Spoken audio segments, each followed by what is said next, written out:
어떤 사람들이 성전을 가리켜 그 아름다운 돌과 헌물로 꾸민 것을 말하매 예수께서 이르시되 너희 보는 이것들이 날이 이르면 돌 하나도 돌 위에 남지 않고 다 무너뜨려지리라. 그들이 물어 이르되 선생님이여 그러면 어느 때에 이런 일이 있겠사오며 이런 일이 일어나리 할 때에 무슨 징조가 있사오리이까. 이르시되 유혹을 받지 않도록 주의하라. 많은 사람이 내 이름으로 와서 이르되 내가 그라 하며 때가 가까이 왔다 하겠으나 그들을 따르지 말라.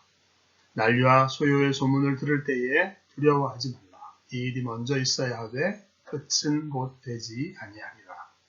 또 이르시되 민족이 민족을 나라가 나라를 대적하여 일어나겠고 곳곳에 큰 지진과 기근과 전염병이 있겠고 또 무서운 일과 하늘로부터 큰 징조들이 있으리라.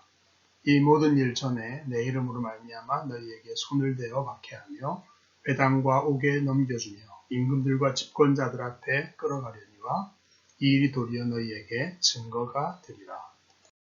그러므로 너희는 변명할 것을 미리 궁리하지 않도록 명심하라. 내가 너희의 모든 대적이 능히 대항하거나 변박할 수 없는 구변과 지혜를 너희에게 주리라. 심지어 부모와 형제와 친척과 벗이 너희를 넘겨주어 너희 중에 몇을 죽이게 하겠고 또 너희가 내 이름으로 말미암아 모든 사람에게 미움을 받을 것이나 너희 머리털 하나도 상하지 아니하리라. 너희의 인내로 너희 영혼을 얻으리라. 아멘. 생수교회 성도 여러분, 지난주도 잘 지내셨죠? 오늘도 영상으로 이렇게 예배하는 각 가정과 개인이 주님의 성령과 진리 안에서 참으로 예배할 수 있기를 간절히 바랍니다. 코로나19 사태가 세계적인 전염병으로 크게 번지면서 우리가 겪어보지 못한 일들로 많이 당황스럽고 또 여러 가지 우려와 두려움이 있는 게 사실입니다. 그런데 우리 그리스도인들 중에는 이것이 예수님의 재림에 대한 심각한 징조는 아닌가 이렇게 생각하는 분도 있을 것 같습니다. 아니나 다를까 어떤 복음 전도자들은 이 사태가 마치 당장이라도 하나님의 심판과 재림의 날이 가까이 왔다는 증거라는 듯이 말합니다. 물론 많은 사람들이 질병으로 죽음에까지 이르는 일들이 발생하기 때문에 더 많은 사람들이 자기 삶의 종말과 구원에 대해서 생각하고 심각하게 고민할 수 있는 복된 기회가 될 수 있기를 바랍니다. 그리고 큰 그림에서 주님의 재림이 점점 다가오고 있고 또 이것이 그중 한 징조가 될 수는 있다 하는데 이의는 없습니다. 하지만 종말론에 대한 다소 극단적인 해석 때문에 회개와 믿음이 위협과 강요의 결과로 전락해서는 안 될 것 같습니다. 또 우리 그리스도인들도 인류의 종말을 두려운 호러 영화, 재난 영화의 한 장르로 생각하거나 그래서 피하고 싶은 일로 여겨서는 안 될 것 같아요. 오늘 본문이 보여주는 주님 말씀을 우리 잘 경청하고 잘 이해해서 우리 삶에 닥치는 어떤 두렵게 하는 상황이 있어도 적극적이고 담대한 믿음의 태도로 맞설 수 있기를 기대하겠습니다. 첫 번째, 오늘 본문에서 예수님은 화려한 예루살렘 성전이 철저하게 파괴될 것이라고 말씀하십니다. 주님은 지상생의 마지막 주간을 성전뜰에서 말씀 가르치는 일로 마무리하셨습니다. 그의 정중 중에 어떤 이들이 예루살렘 성전을 가리키면서 그 아름다운 돌 그리고 헌물로 드려진 아름다운 장식물들을 칭찬하는 말을 합니다. 거기에 대해서 예수님은 눈앞에 이 화려한 성전이 어떤 날이 이르면 돌 하나도 돌 위에 남지 않을 정도로 철저하게 파괴될 거라고 분명하게 말씀하셨습니다. 사실 그냥 흘려버려도 될 일인데 왜 주님은 이렇게 확실하게 성전의 멸망을 언급하셔야 했을까 질문해 봅니다. 사실 주님은 벌써 여러 차례 성전의 파괴를 말씀하셨습니다. 공생의 첫 번째 예루살렘 방문 때에 성전을 청결하게 하시면서 성전을 헐어라. 사흘 만에 내가 일으키겠다. 이렇게 도전하셨죠. 그 이후에 요단 동편 지역에서 사역하실 때에도 또 마지막 6월절 성전 입성하시기 직전에도 거의 통곡하시면서 성전 파괴를 안타깝게 말씀하신 적이 있습니다. 사실 성전에 대한 유대인의 자랑은 매우 위험한 것이었습니다. 그들에게 성전은 하나님의 집이기 때문에 하나님이 여기 임재하시고 그 백성인 우리를 지키고 복 주실 것이라는 확고한 안전과 평화의 상징으로 생각했습니다. 그래서 값비싼 헌물을 들여서 성전을 아름답게 꾸몄고 또 성전은 결코 부정적으로 말해서는 안 될 대상이었습니다. 그런데 그들은 바로 그 하나님이 보내신 예수 그리스도를 메시아로 받아들이지 않고 배척하면서 그 가르침을 거부하고 있는 것입니다. 예수의 가르침과 사역에 나타난 하나님의 역사를 애써 부인하면서 하나님을 거역했습니다. 그 지도자들은 종교적 권력과 지위를 사용해서 가난한 과부의 가산을 삼키고 착취와 불의를 서슴없이 저지르고 있었던 것입니다. 사실 그들은 성전을 엄청난 재물의 수입원으로 이용하고 있었던 거죠. 하나님은 이렇게 종교적으로 이용할 대상이 결코 아니시죠. 화려하게 성전을 지어 놓는다고 거기 임재하시지 않습니다. 사람들의 예배 행위가 아니라 그들의 중심과 삶을 보시기 때문입니다. 예배는 중심과 삶의 영역에 속한 것입니다. 종교적 행위가 결코 아닙니다. 그래서 우뚝 선 화려한 성전은 본질을 혼동하게 만드는 흉물이었어요, 사실은. 그리고 그것은 반드시 그랬기 때문에 파괴되어야 했던 것입니다. 400년 정도 전에 솔로몬의 아름다운 제1성전도 이런 똑같은 이유로 철저하게 파괴되고 말았습니다. 당시 선지자 예레미야도 예수님과 똑같이 이렇게 선포했었습니다. 너희의 길과 행위를 바르게 해라. 그리하면 내가 너희로 이곳에 살게 해주겠다. 너희는 이것이 여호와의 성전이라 여호와의 성전이라 여호와의 성전이라 하는 거짓말을 믿지 말라. 이런 똑같은 이유로 파괴된 예수님 당시의 화려한 헤롯 성전은 2000년이 지난 지금까지도 파괴된 상태로 그 자리는 남아 있습니다. 그렇다면 성전의 파괴가 주는 이 교훈을 우리도 가볍게 여기지 말아야 하겠습니다. 우리의 하나님을 위한 열심, 어떤 열심 있는 행위, 헌금, 이런 외적인 헌신이 결코 하나님의 인재나 그 축복을 보장해 줄 수 없다는 것입니다. 하물며 오늘 화려한 교회당, 또 우리의 헌신의 표식이 무엇을 보장해 줄 수 있겠습니까? 우리 중심에 주님을 사랑하고 그의 말씀을 귀하고 중요한 것으로 여겨서 순종하는 우리의 삶이 없다면 우리의 종교적인 정체성과 행위는 결코 아무것도 아닌 것입니다. 오히려 그것은 우리를 속이는 걸림돌이 될 수도 있다는 것입니다.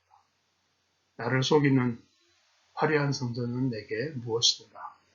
오늘 이것을 깊이 점검할 수 있기를 바랍니다. 둘째로 예수님은 성전 파괴의 때와 징조에 대해 대답을 해 주십니다. 주님의 말씀 앞에 충격을 받은 사람들은 그런 일들이 일어날 때와 그 징조가 무엇인지를 질문합니다.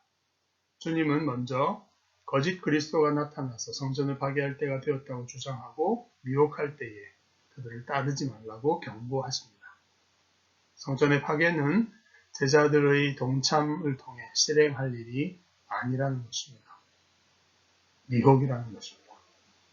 그 다음 또 전쟁과 폭동의 소문들이 들릴 것인데 이것도 시작일 뿐 징조의 끝이나 완성은 아니라고 말씀해 주십니다.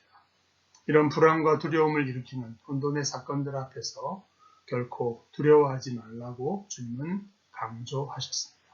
왜냐하면 이 모든 일들은 아무렇게나 임의로 발생하는 것들이 아니라 하나님의 주권적인 계획과 큰 그림 속에서 진행되는 하나의 과정이기 때문입니다.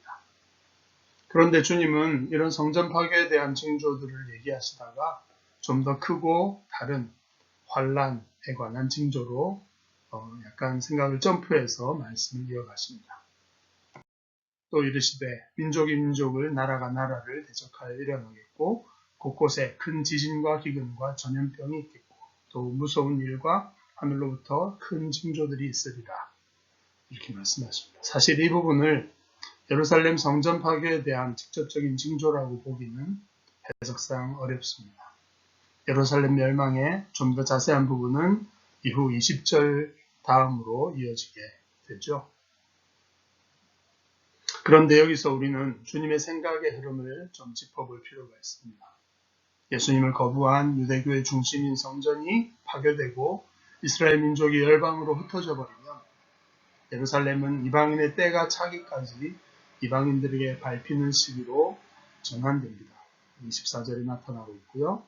그리고 그 다음에는 인류의 종말, 그리고 예수님의 재림으로 이어진다는 것입니다. 27절에 물론 누가는 이 종말과 환란의 때를 매우 짧고 간단하게 언급하고 지나가지만 전 세계적인 전쟁과 곳곳의 재난들이 얼마나 오래 지속될지는 아무도 알 수 없습니다.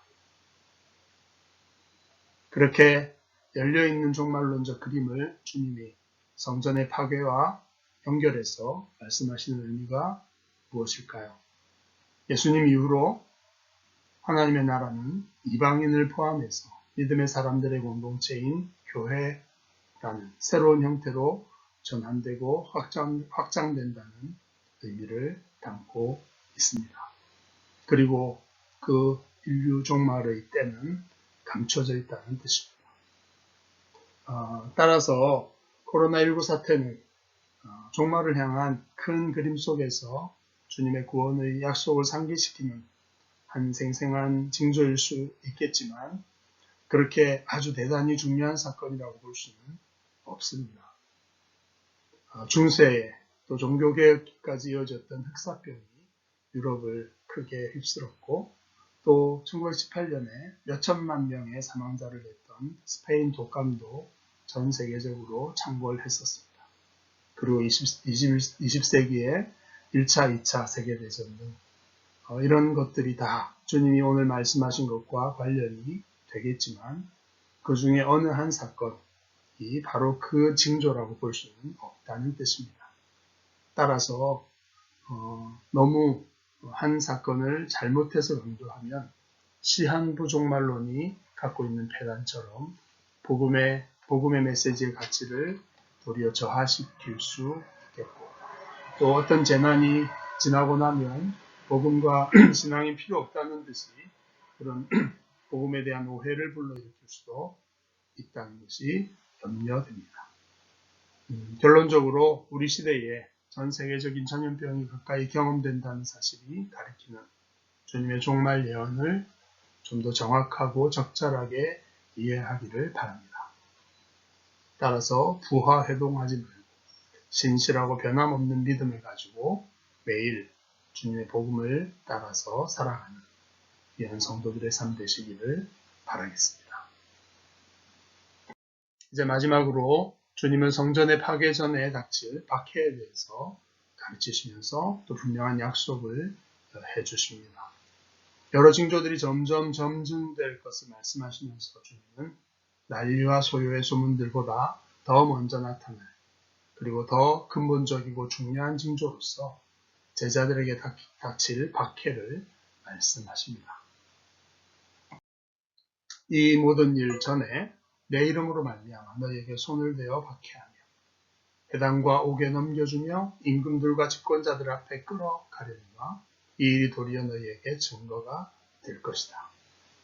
여기서 전체적인 분위기를 볼 필요가 있습니다.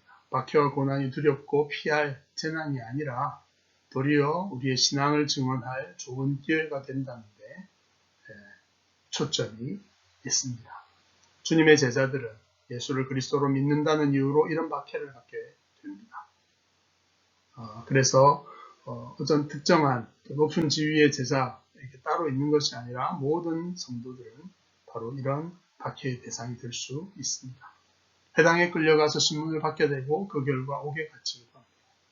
한편 왕들과 권력자들 앞에서도 신문을 받게 될 것인데 주님은 이것이 우리가 믿는 제자 자신이 믿는 바 예수가 그리스도이심과 그 믿음으로 경험한 놀라운 구원과 변화를 증거할 수 있는, 간증할 수 있는 매우 좋은 기회가 된다는 것입니다. 그런데 이때 주님은 무엇을 변명할지 미리 생각하지 않도록 미리 마음에 결심을 하라고 촉구하십니다. 어떤 분들은 말하는 것이 서투르기 때문에 그런 박해일 때 무엇을 말할지 미리 준비하고 또 설교문을 작성하고 연습해야 되겠다 이런 부담을 가질 수도 있습니다. 그런데 주님은 그때에 어떤 전문적인 소송인들도 결코 반박할 수 없는 구변과 지혜를 주님이 직접 주실 것이라고 약속하십니다. 준비할 필요가 없다는 것이죠. 하늘과 땅의 주권자로 등극하신 그리스도께서 당신의 제자들 하나하나를 지켜보시면서 그 상황에 그들이 무엇을 말할지를 구체적으로 알려주시겠다는 뜻입니다. 이것이 사실이라는 것을 우리는 사도행전에서 특히 스데반 집사의 사건에서 발견할 수 있죠. 가슴 아픈 일은 이런 박해의 중심 인물들이 우리와 가장 가까운 부모와 형제, 친척과 친밀한 친구라는 데 있습니다. 그리고 스데반처럼 몇몇 소수의 제자들은 그 위대한 증언과 함께 죽음에 이르기까지 할 것입니다. 그런데요, 대부분의 제자들은 머리털 하나도 상하지 않도록 주께서 드라마틱하고 매우 실제적으로 보호하실 것이라고 약속하고 계십니다. 감옥에서 기적적으로 주님의 개입으로 풀려나게 된 베드로 또 바울의 이야기들이 사도행전에 있고요. 복음을 위해서 독사에 물렸지만 죽지 않고 도리어 복음의 증거가 되었던 바울의 사건 등등 사도행전에서 이 약속들을 증거해주고 있습니다. 그러므로 주님은 우리에게 담대하라고 말씀하십니다. 어떤 박해 앞에서도 주눅들지 말고 당당하게 주님의 함께하심과 도우심을 신뢰하고 내 믿음을 증거하라 이렇게 말씀하시는 것입니다. 박해를 통해서 크신 하나님의 구원을 드러내고 이 땅에 실현하고 증거하게 될 것이라는 말씀입니다. 오늘 설교를 정리해 봅시다. 메시아 예수를 거부한 유대교와 그 성전은 결국 파괴되어야 했습니다. 새로운 시대가 시작되려면 낡은 포도주 부대는 터뜨려져야 했죠. 그 과정에서 여러 징조들이 있을 것이고 그 중에서도 특별히 제자들이 직접 겪을 박해와 고난의 때가 다가오겠지만 그것은 결코 불행이 아닙니다. 놀라운 예수 그리스도에 대한 자기의 신앙과 체험을 증거할 수 있는 복된 기회입니다. 주님은 놀라운 구변과 지혜 그리고 확실한 보호를 약속하십니다. 스데반처럼 순교한다면 더 없는 영광이 될 것입니다. 그러므로 여러분 어떤 재난과 징조들 앞에서도 어떤 상황에서도 결코 불안해하거나 두려워하지 마십시다. 우리의 주님 메시아 예수 영광과 그 권능 그 약속을 그대로 믿고 담대하고 견고하게 매일매일을 살아가십시다. 종말에 닥칠 어떤 고난 앞에서도 우리는 떠나지 않고 우리를 도우시며 우리 안에서 일하실 주님의 사도행전적 역사를 기대하면서 매일매일 주를 섬기며 주님의 평강을 깊이 누리시는 모두가 되기를 축복합니다. 이제 함께 기도하겠습니다. 놀라운 구원의 하나님을 찬양합니다. 지금도 성령으로 우리와 함께 계시는 사실 그리고 종말의 놀라운 영생과 구원을 우리에게 밝히 드러내 주실 우리 구주 예수 그리스도의 주권과 신실하심을 감사하며 찬양과 경배를 올려드립니다. 코로나 시대를 살면서 어리석게 요동하지 않도록 주의 진리의 말씀으로 우리를 늘 붙들어 주시고 놀라운 구원의 복음을 어느 누구에게나 담대히 증거하는 제자로 살 수 있도록 우리를 사용해 주시옵소서. 존귀하신 예수 그리스도의 이름으로 기도드립니다. 아멘.